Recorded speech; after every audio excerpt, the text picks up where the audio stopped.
Дара атомдардың өлшемдері және сәйкесінше массалары да өте кішкентай болады. Ең жеңіл элемент сутек атомының массасы 1,67 көбейтілген 10-ның минус 24 дәрежесі грамм.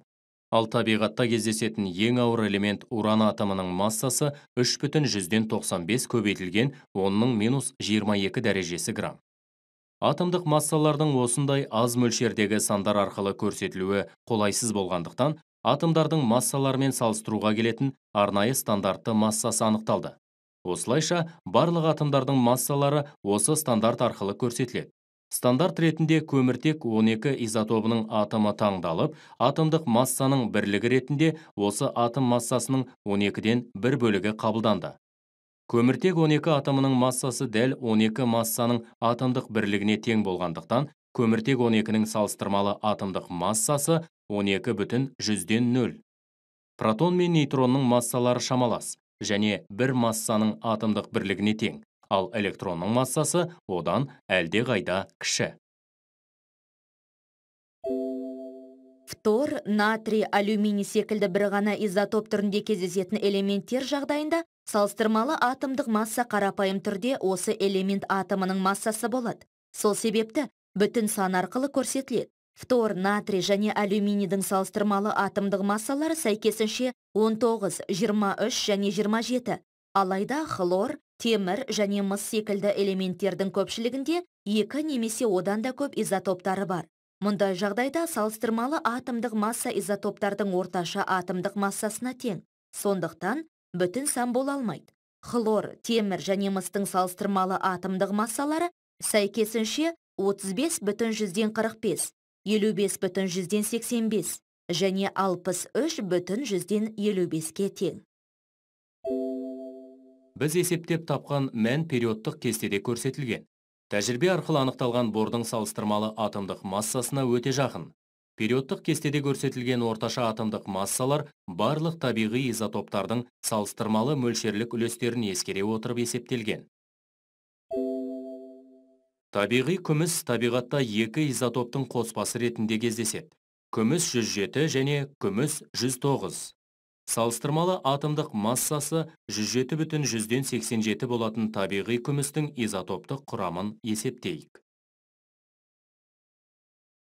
Элементтегі барлық изотоптардың жалпы пайыздық мөлшері 100%, сондықтан үлестік мөлшерлердің қосындысы 1-ге тең.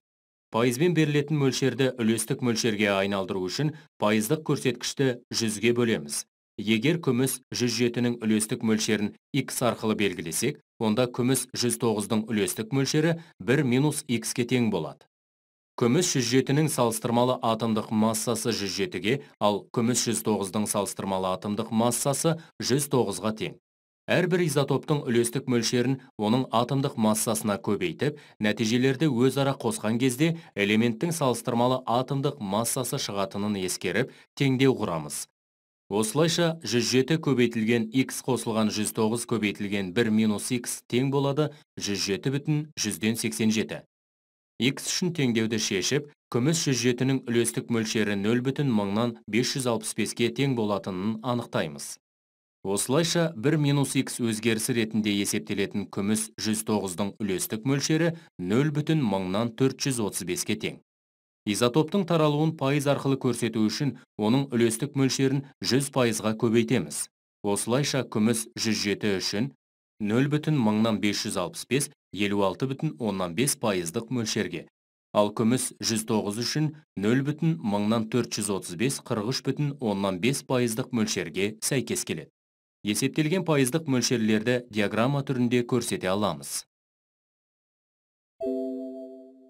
Табиғи көміртек 12 және көміртек 13 изотоптарының қоспасы түрінде кездеседі.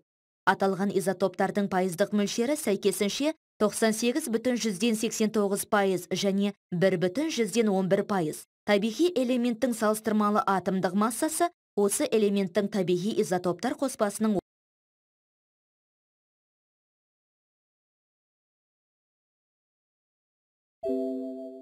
химиялық элементтердің атомдық массаларын периодтық кестеден табуға болады. Жерде табылған элементтердің ішінде сутектің атомдық массасы ең кіші, шамамен 1-ге тең. Ал табиғаттағы элементтердің ішінде ең үлкен атомдық массасымен сипатталатын уран үшін шамамен 238-ге тең.